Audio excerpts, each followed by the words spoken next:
They say that in the grim darkness of the far future, there is only war.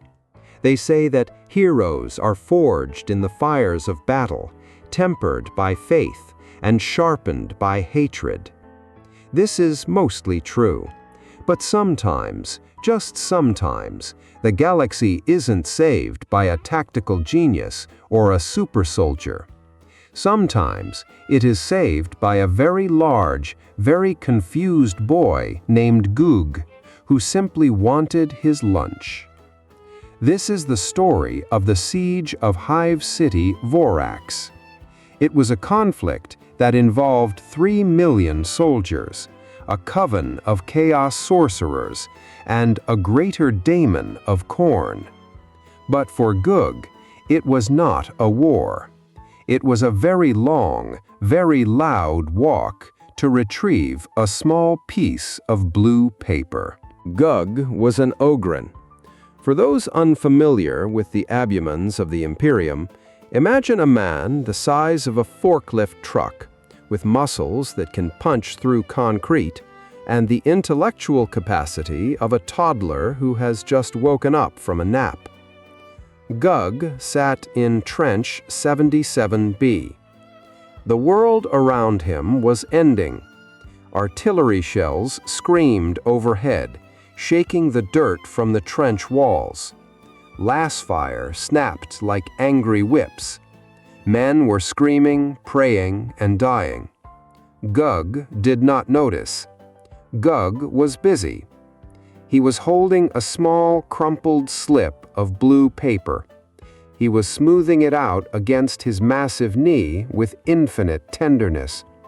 To anyone else, it was a standard-issue Munitorum ration supplement slip, valid for 1 extra scoop of starch paste. To Goog, it was the golden ticket. It was the promise of happiness. It was the most beautiful thing he had ever seen. "Shiny paper," Goog whispered, his voice like boulders grinding together deep underground. "Double scoop, extra gray stuff." He turned to the man sitting next to him. "Look, little boss," Goog said, nudging the figure gently with a finger the size of a salami. "Look, extra scoop for Goog." Commissar Varan did not reply. Commissar Varan was currently leaning against the mud wall, his cap pulled low over his eyes. He had been sitting very still for 3 hours, ever since a piece of shrapnel the size of a dinner plate had embedded itself in his chest. "Shh," Goog whispered to himself, realizing his mistake. "Little boss is sleeping. He is very tired. War is loud, makes head hurt." Goog decided he would guard the little boss while he napped. He would wait for the shouting men to stop making noise, and then they would go to the mess hall together. It was a good plan. It was a simple plan. Then the wind changed. A gust of hot, warp-infused air blew across the battlefield. It swirled through the trench. It picked up the dust, and it plucked the blue ticket from Goog's hand. "No!" Goog gasped. He reached out, his massive hand snatching at the air. He missed. The ticket fluttered. It danced. It floated up, over the sandbags, and drifted lazily across no man's land, heading directly toward the jagged, spike-covered fortress of the Chaos Iron Warriors on the other side. Goog stared. His bottom lip trembled. His eyes filled with tears. "My scoop," Goog whimpered. He looked at the sleeping commissar. He couldn't wake him up just for this. The commissar would be grumpy. Goog had to fix it himself. He had to be a big boy. Goog stood up. He climbed out of the trench. "Goog will be right back, little boss," he promised the corpse. Gug going to get paper? No man's land was a meat grinder. It was a zone of death where nothing survived for more than seconds. Crossfire from heavy bolters churned the mud into a soup of blood and shrapnel.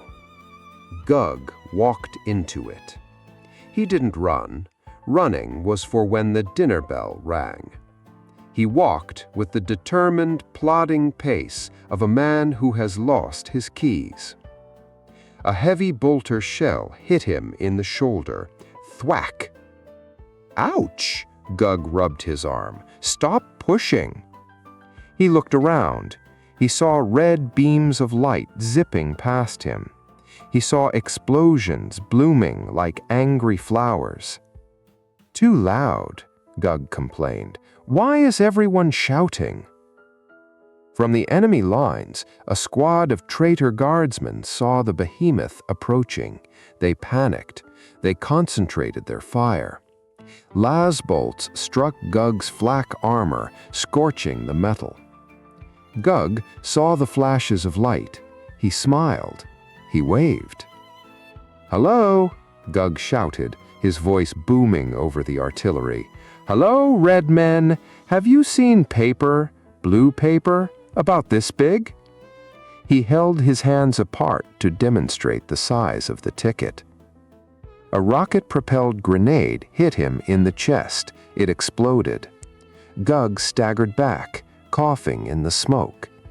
He looked down at his chest plate. It was blackened. That wasn't nice. That was rude. He dusted off the soot. He looked ahead. He could see the blue speck fluttering in the distance. It had landed right near the big, scary gate with the skulls on it. "There you are," Gug beamed. He started walking again. The enemy artillery crew reloaded, terrified.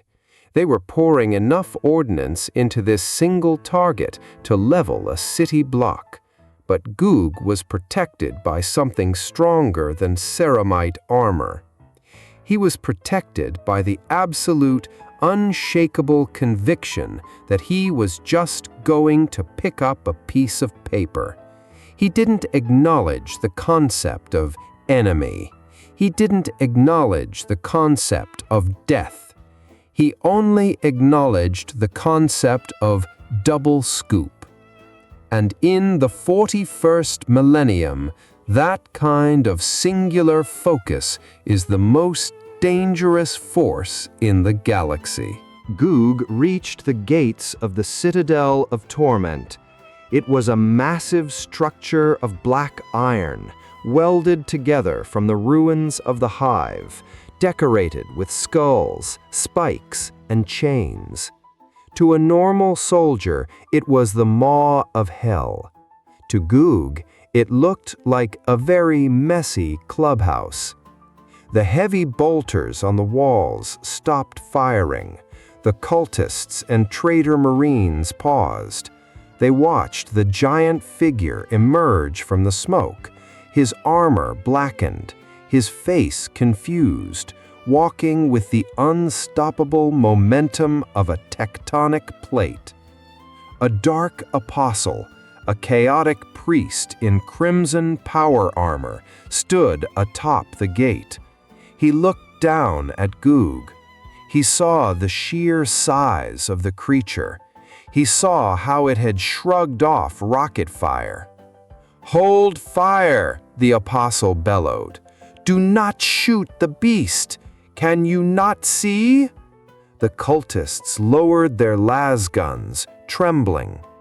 "It is a gift," the apostle shouted, his voice cracking with religious ecstasy.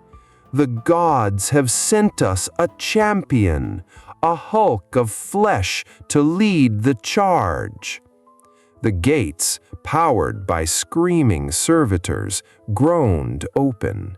The chaos forces formed an honor guard, chanting unholy praises. Gug stopped.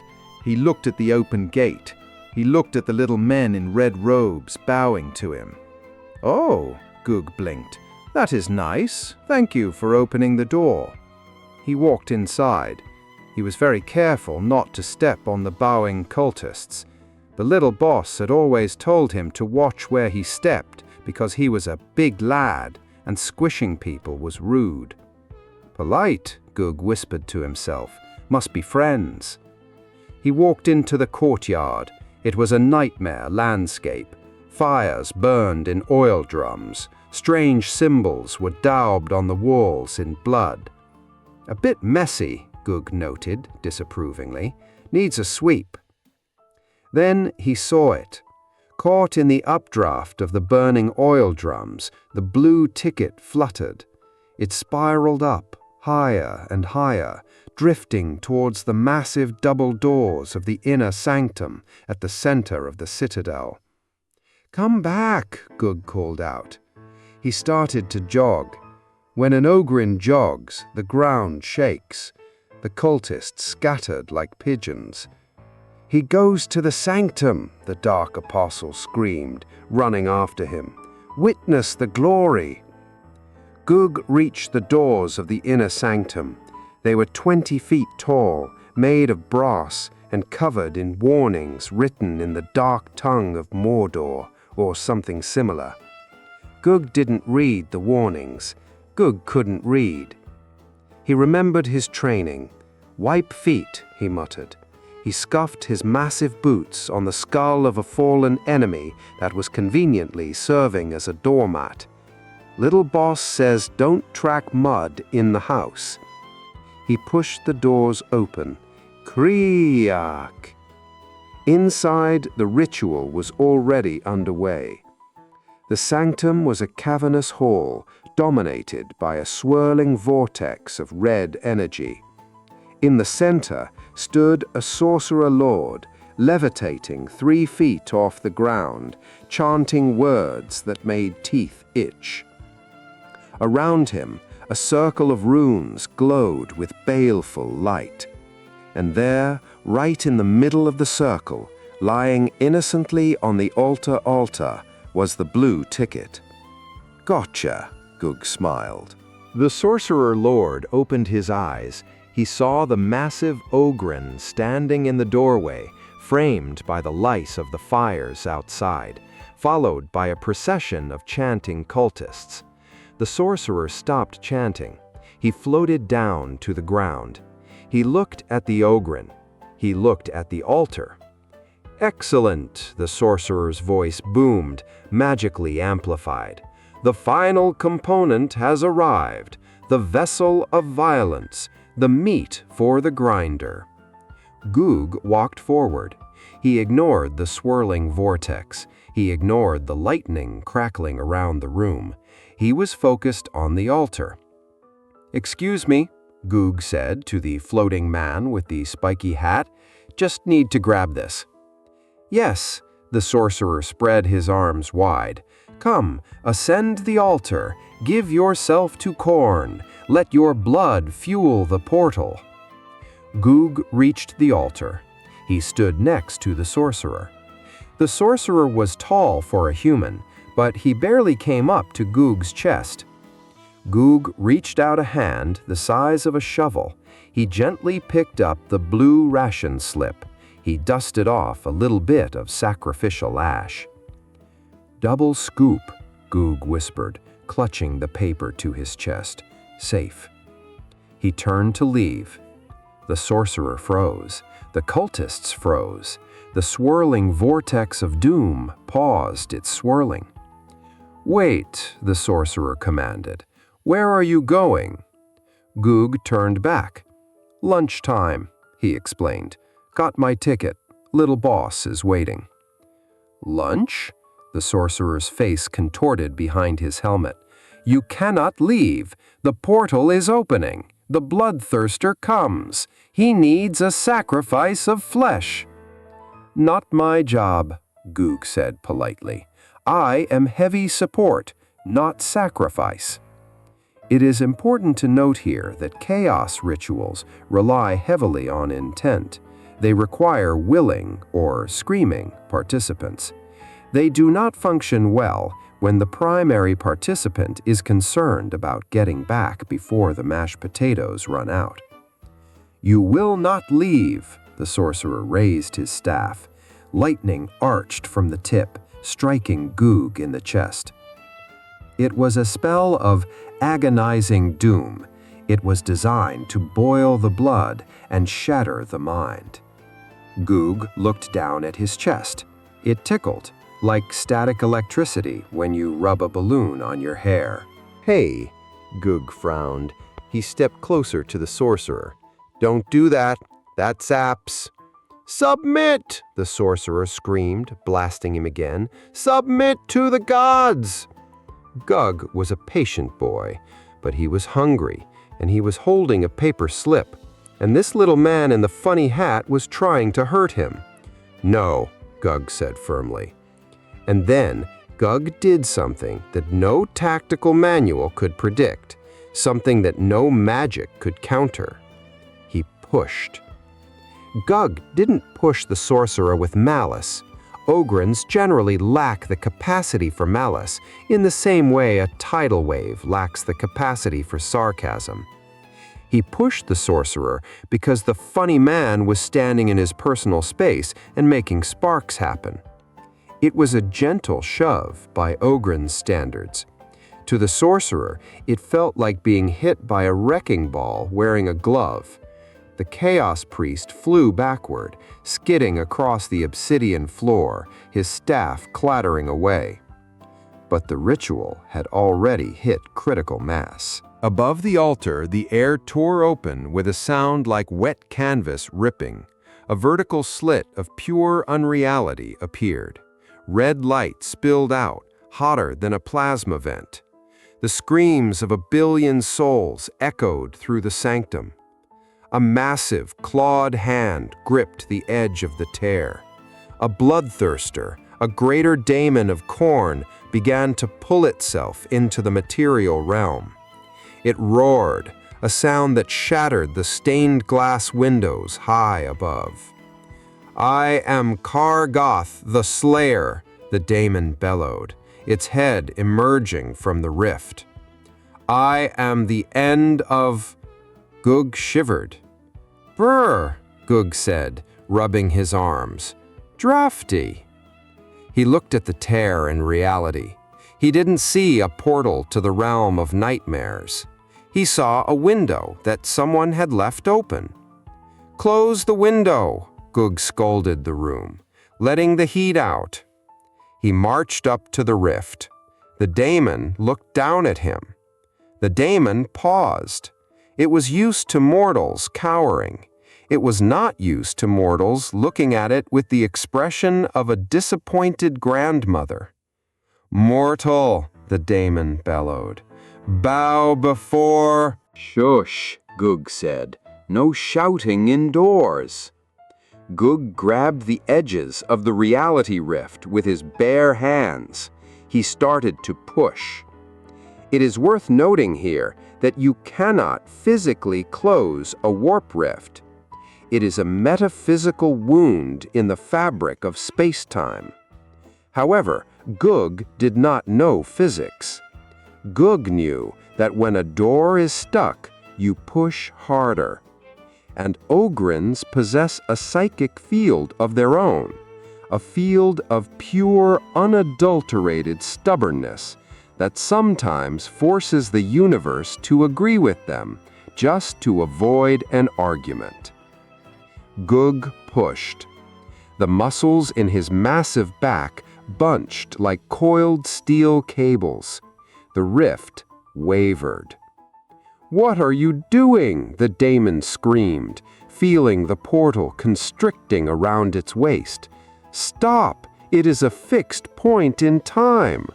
"Stuck," Goog grunted, ignoring the eldritch horror breathing in his face. "Hinge is rusty." He looked around for a shim, something to jam into the gap to help him leverage it shut, or better yet, something to plug the hole. His eyes landed on the Sorcerer Lord, who was currently trying to crawl away. "You," Goog beamed, "you fit." "No," the sorcerer gasped, scrambling backward. "No, I am the summoner. I am the master." Gug grabbed the sorcerer by his ankles. He lifted him up like a doll. "Help Gug," the Ogryn said politely. He swung the sorcerer like a club. He didn't hit the daemon. He shoved the sorcerer, head first, into the gap between the material realm and the warp. "What is this magic?" the daemon shrieked, batting at the flailing legs of his own priest. "This is not protocol." "Plug the gap," Gug muttered. Gug dusted his hands. Fixed. He picked up his blue ticket from the altar, checked it for crinkles, and nodded. Time for food. Gug walked out of the citadel. The cultists outside saw him emerge. They saw the fires die down. They felt their connection to the dark gods sever. They looked at the giant. They dropped their weapons. They ran. Gug walked back across no man's land. He found his trench. He climbed back down. Commissar Varen was exactly where Gug had left him, still sitting, still sleeping. "Little boss," Gug whispered gently. "I got it. Look." He held up the ticket. "Double scoop. For us." The reinforcements from the Cadian 8th arrived 10 minutes later to find the enemy fortress silent and one Ogryn sitting next to a fallen officer guarding a piece of blue paper like it was the crown jewels. The official after-action report designated the event as a strategic miracle. The sorcerers were gone. The invasion was broken. Gug was awarded the Star of Terra, the highest honor a soldier can receive. When the general pinned the medal onto Gug's chest, the Ogryn looked at the shiny metal disc. He sniffed it. He tried to bite it. "Not chocolate?" Gug asked, looking sad. "No, soldier," the general said, confused. "It is gold." "Oh," Gug slumped. "Can't eat gold." Seeing the giant's disappointment, the general did the only sensible thing. He reached into his pocket and pulled out a ration bar. Gug's eyes lit up. He traded the medal for the bar instantly. The lesson here is simple. The galaxy is full of terrors that seek to corrupt the soul. Ambition, pride, despair. But there is one armor they cannot pierce. Innocence. The Chaos Gods have no hooks for a soul that wants nothing more than a warm meal and a nap. Gug saved a world not because he was a warrior, but because he was a good boy who just wanted to fix a drafty window. The Emperor protects, but sometimes he sends an Ogryn to close the door. End recording. Filed under Heroes, Accidental. Cross-reference, Draft Exclusion, Ration Management.